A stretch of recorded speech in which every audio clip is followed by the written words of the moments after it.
Bueno, mucho gusto. Mi nombre es Juan Esteban Rodríguez Vega, soy politólogo de la Universidad Nacional.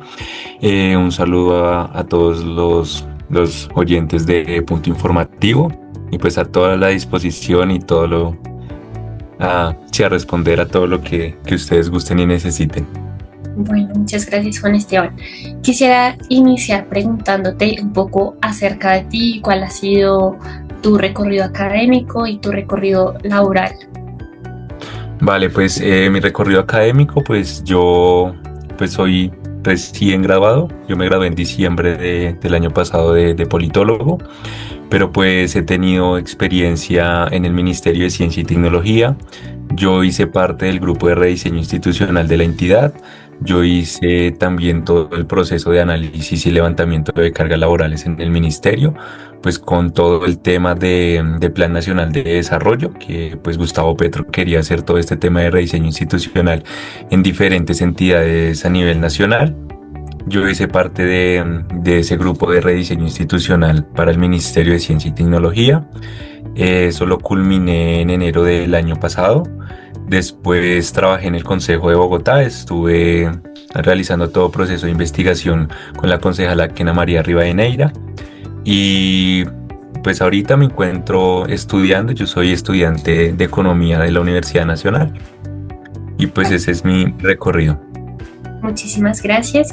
Y para iniciar con la primera pregunta, quisiera saber qué opinas sobre las políticas públicas de comunicación de Gustavo Petro. Ok, pues yo tengo entendido que pues ahorita Gustavo Petro no tiene una política pública en términos de comunicación. Pues la última política pública que salió fue en el 2020, que fue en el gobierno de Iván Duque, que iba hasta el año pasado, en el año 2024. Más bien, no sé si te refieres a las estrategias de comunicación del gobierno Petro. Sí, ¿Sí? señor. Ok, entonces pues en términos de estrategias, pues creo que Gustavo Petro se ha quedado un poco atrás en las estrategias de comunicación en el sentido de que sigue teniendo como una visión o como una forma de acción o una política de comunicación muy de campaña, en el sentido de que es muy personalista, muy como de los sentires personales del presidente, más no hablando de un gobierno, ¿sí? Entonces, cuando tú ya conformas gobierno, cuando haces parte y eres jefe de Estado, pues tienes que hablar eh, no en términos personales y de campaña, sino en términos del gabinete, en términos de todo un ministerio que te acompaña, de toda una forma de gobierno, ¿sí? Entonces creo que esa estrategia se ha quedado un poco atrás en ese sentido, que si bien logró cooptar y captar la atención de la gente, de muchos colombianos, en campaña para lograr la victoria en el 2022, pues creo que esa estrategia ahorita no es conveniente, ¿sí? Porque si bien pues primero estaban abanderando una lucha política, ahorita están ejecutando política pública, están ejecutando un programa que pues si bien no debe personificarse, sino que debe digamos que ramificarse y ser la cara de todo un gobierno. Últimamente, pues yo veo que usa, pues como lo hemos visto, Twitter y también RTBC, que incluso después de la entrada de Holman Morris fue como su uso más, empezó a usarlo más frecuentemente. Entonces, pues el uso de todas estas plataformas, de todos estos medios, pues es importante, sí, pero pues tampoco hay que llegar al punto de politizar los medios públicos, sí, porque pues RTBC es público, entonces creo que no debe ser politizado ni usado de esa manera, sí, tiene que ser un uso más responsable. Y pues si se van a hacer otros medios de comunicación, otras estrategias, deben ser por los medios oficiales. Hablando de los medios de comunicación, ¿qué tipo de reforma crees que debe tener el espectro radioeléctrico y electromagnético en cuanto a la comunicación? Ok, pues en cuanto a reforma, pues la verdad yo creo que no es necesaria una reforma en el sentido de que tenemos diferentes entidades que están dentro de la materia. Tenemos la ANE, que es la Agencia Nacional del Espectro, tenemos la CRC, tenemos el Ministerio de las TIC. Pues creo que pues hay un bagaje de entidades que son autónomas y que pueden tomar decisiones de forma descentralizada y descentrada. Entonces, pues ese toma de decisiones hace que sí, pues cada entidad tome sus decisiones de sus conceptos técnicos, de sus conceptos o aporte en términos de materia de política pública. Entonces, creo que en términos de, digamos, de las entidades disponibles no es necesaria una reforma. En términos de acceso, tienen que haber, digamos, cambios y que eso se hizo y que se planteó en la política pública del espectro del 2020, que fue como todo eso de acceso y de ampliar la cobertura de radiodifusión Ujú.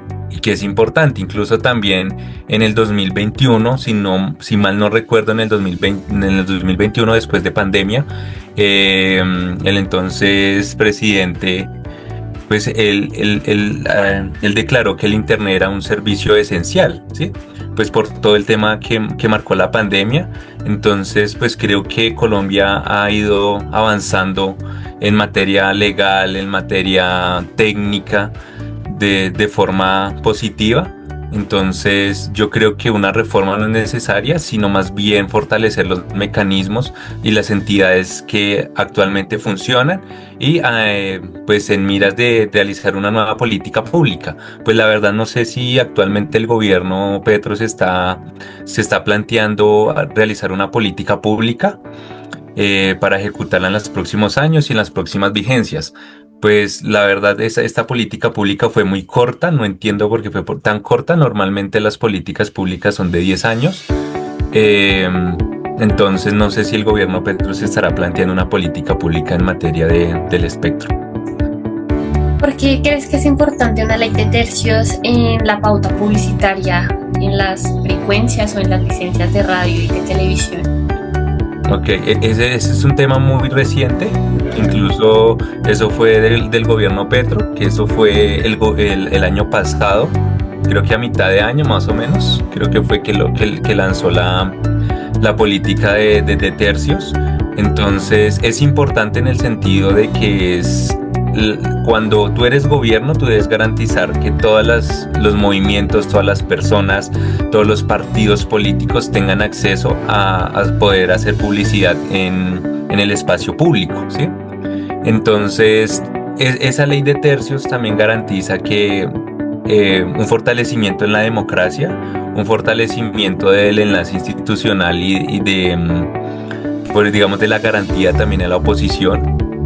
También fortalece los medios públicos y creo que eso ha sido una bandera del gobierno Petro, ¿no? Mantener como los medios públicos mantenerlos con recursos, darles mayor visibilización. Entonces la ley de tercios es importante para fortalecer la democracia y para darle visibilidad a esos movimientos y partidos políticos, no sé, podemos llamarle marginados o minoritarios. Esos que quizá en un momento no polaricen tanto lo que actualmente se está viviendo con este gobierno, ¿no? Y pues lo que se pudo evidenciar, por ejemplo, cuando ganó el alcalde actual de Bogotá, que precisamente a pesar de que, pues digamos, las tendencias o las campañas, que como bien decías en la primera pregunta de Gustavo Petro y digamos que todo su equipo político son muy buenas, la derecha en organización histórica incluso de este país, pues ha sido un poco benéfica a la vista de la gente, como las campañas se han vendido. ¿Cómo se debe regular las plataformas digitales en Colombia o las OTT? Sí, las OTT llamaríamos Netflix, Spotify, todas estas plataformas, ¿sí? Sí.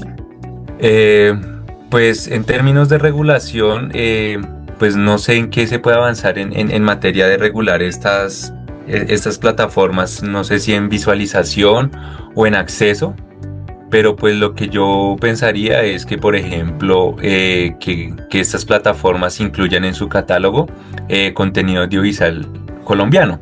Entonces, que tengan un espacio exclusivamente para impulsar cine colombiano, podcast colombianos o digamos, todas iniciativas comunitarias que le puedan dar visibilidad.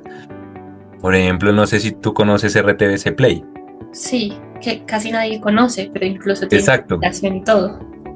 que nadie casi conoce. Entonces, ¿cuál es la idea? Como estas plataformas que son más conocidas y estas plataformas que la gente más consume, entonces, en materia de regulación, yo diría que pues se les obligue o se les diga que tienen que tener un espacio exclusivo para material colombiano, para cine alternativo, para podcast de contenido alternativo y también puede ser contenido ambiental, político, de cualquier índole, pero que sea colombiano y que impulse también a que conozcamos estas plataformas como RTVC Play, que si tú sales y preguntas, pues son muy pocas las personas que lo conocen y pues se está perdiendo pues todo ese material que está disponible y que es gratuito, ¿no?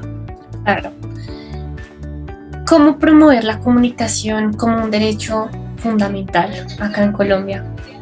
Vale, eso va más allá incluso de la cobertura, ¿sí? Porque si tú puedes tener cobertura, pero hay verdaderamente acceso, o sea, pueden existir las antenas y pueden existir las estaciones de radio, pero la pregunta va más allá y cabe preguntarse es que si las personas que tienen, digamos, como iniciativa de algún tipo de espacio de comunicación, tienen acceso a esas estaciones de radio. No, no sé si de pronto decir que estén cooptadas por algún tipo de partido, el movimiento, algún tipo de organización, ¿sí? Entonces no es solo es un tema de cobertura, sino de verdadero acceso a los espacios de las radiofrecuencias o incluso a las estaciones de radio. Entonces, establecer las comunicaciones como un derecho es, sí, que es como Estado y como gobierno garantizar la cobertura, establecer redes que sean eficientes y también ese acceso sin ningún tipo de discriminación y sin ningún tipo de politización. Claro, porque es que, por ejemplo, el artículo 20 de la Constitución, que digamos que consta del derecho a informar, a ser informado e incluso a tener un medio para poder comunicar. Algo que claramente por las políticas, el fanatismo, y digamos, política y administrativamente, cómo funciona Colombia, entre muchos derechos que no se cumplen en comunicación, ese es uno fundamental que especialmente no se cumple. Además que yo siento que las personas minimizan un poco la comunicación al acceso y la tecnología que ha tenido, por ejemplo, ya grandes ciudades, pero las periferias de Colombia, que son las que funcionan precisamente todavía con lo que nosotros llamamos medios tradicionales, sobre todo la radio en las periferias, es algo que no se regula, es algo que sí se sacan, digamos que proyectos, pero pues no hay que desconocer que evidentemente en los territorios periféricos de Colombia, por ejemplo, los grupos alzados en armas tienen, digamos, una fuerte influencia política y eso hace que esos proyectos que llegan, digamos, que a ser un poco utópicos en cuanto a la calidad de información que le llega a la gente, pues no sea realmente eficaz.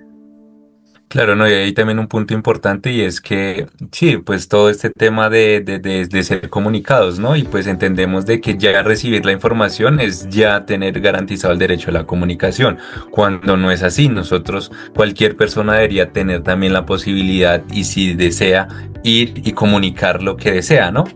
En términos de movimiento, en términos de política, en términos de lo que sea, ¿sí? Y pues creo que eso es lo que tenemos muy arraigado, digamos, en el centro, pero como tú dices, en la periferia eso es algo que no se ve, ¿sí? Por ejemplo, la televisión digital terrestre en muchos lugares no llega, o llega pero de manera deficiente. Entonces, decimos que pues hay acceso a la cobertura, pero ¿de qué manera, sí? Entonces cabe preguntarse por la calidad, que es una muy buena pregunta y es decirse, bueno, garantizamos cobertura, pero sí, hasta ahí no más. Digamos que no se tiene un seguimiento un poco funcionar al 100% de lo que debería ser este derecho, incluso a nosotros como periodistas, precisamente por el monopolio que tienen los medios Ujú. tradicionales en Colombia. Exacto, no, y pues ahorita el gobierno Petro también ha hecho, y en el Plan Nacional de Desarrollo tenía planteado todo un proceso de fortalecimiento de las comunicaciones de carácter comunitario, que eso también es importante rescatarlos, ¿sí? Que ya desligarlo un poco de lo corporativo y que sea algo más mancomunado. Total. Y cómo regular la inteligencia artificial. Pues ese es un tema muy complejo y pues que pues nos viene ahorita como, no sé, vertiendo en la sociedad. Pero yo diría que pues eso ya va a ser parte de nuestro día a día y de nuestra cotidianidad, va a ser parte de cada una de nuestras actividades diarias, de nuestro trabajo, de nuestra vida personal. Entonces, en términos de regulación, yo diría, y en términos políticos sería obligar a que todas las imágenes, videos, toda la información que salga de inteligencia artificial pues tenga como una manera de no sé cómo identificarla fácilmente. Por ejemplo, si haces una imagen que tenga una marca de agua o lo mismo un video que tenga marcas de agua, con lo que uno puede identificar que fueron hechos con inteligencia artificial. Porque ahorita fácilmente se puede politizar, se puede utilizar para otros medios y otros fines. Y pues la inteligencia artificial no como herramienta, sino como un medio para, no sé, destruir al otro en términos de política hablando. ¿Sí? Entonces la inteligencia artificial puede ser muy beneficiosa, pero usándola de manera correcta. Entonces, regularla de forma que pues no politice más como ya lo estamos y que pues incite al diálogo, a un debate más constructivo, a formas de hacer política de manera distinta, pero responsable. Claro, lo que pasa es que la regulación de la inteligencia artificial va como desde el ámbito personal hasta el ámbito público. Entonces, Ujú. por ejemplo, profesionalmente, la ética que uno tenga al ejercer la herramienta debe ser fundamental.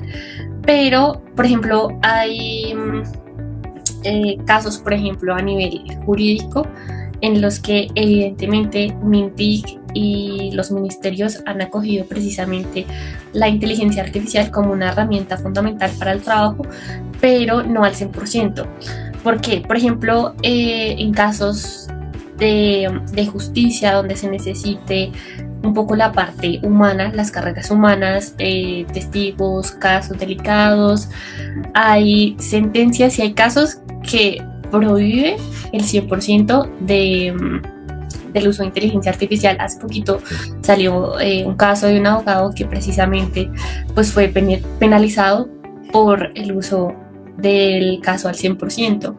Entonces, toda Sí. esta regulación que debe tener MINTIC en cuanto al ejercicio propio y el ejercicio profesional de lo que debe ser la inteligencia artificial, pues porque no es un tema que ahorita está en tendencia, pero es un tema que se ha desarrollado desde hace muchísimo tiempo. Pero pues Sí, claro. actualmente el acceso a la inteligencia artificial para la gente que tiene una fácil cobertura digital, pues te está haciendo en este momento digamos que el boom. Claro, sí, no, y que eso es un tema tan nuevo que tiene que empezar a tratarse, a regularse, incluso, pues, no sé, en los colegios y en las universidades también se tiene que empezar a pensar cómo integrar el uso de la inteligencia artificial sin que eso como que ponga en tela de juicio como toda la ética profesional, toda la moral también. Entonces, en ese sentido que pues usar la inteligencia artificial porque el acceso va a estar y eso de aquí para adelante va a estar mediado por la inteligencia artificial. Vamos a usar inteligencia artificial y eso es innegable. Entonces, el debate gira es en torno en cómo se debe usar la inteligencia artificial, para qué uso se debe dar la inteligencia artificial. Entonces, creo que todos los ministerios, todos los gobiernos que vengan de aquí para adelante y que tengan en sus manos la regulación de la inteligencia artificial, deben poner y pensarse es en cómo usar de manera eficiente la inteligencia artificial, pero sin que eso llegue como sí, como a cooptar o como a utilizar espacios donde, digamos, el profesionalismo debe debe usarse. Te pongo un ejemplo, por ejemplo, en términos de política pública, tú le puedes poner a una inteligencia artificial que te cree una política pública, pero eso representa la realidad, eso representa lo que se quiere cambiar o solo se ajusta a unos códigos y unos logaritmos que usa la inteligencia artificial, ¿sí? Entonces, la respuesta te la puede dar, pero ¿acaso eso es lo que va a solucionar un problema que está siendo intervenido por una política pública?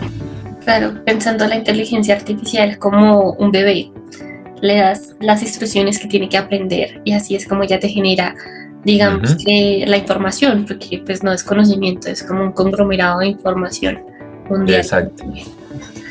Bueno, Juan Esteban, de verdad, muchísimas gracias por atender este espacio, por haber respondido las preguntas y por haber participado de esta entrevista para Punto Informativo. Vale, con mucho gusto. Cualquier cosa estoy a su disposición y muchas gracias por la invitación y por el espacio. Bueno, muchísimas gracias.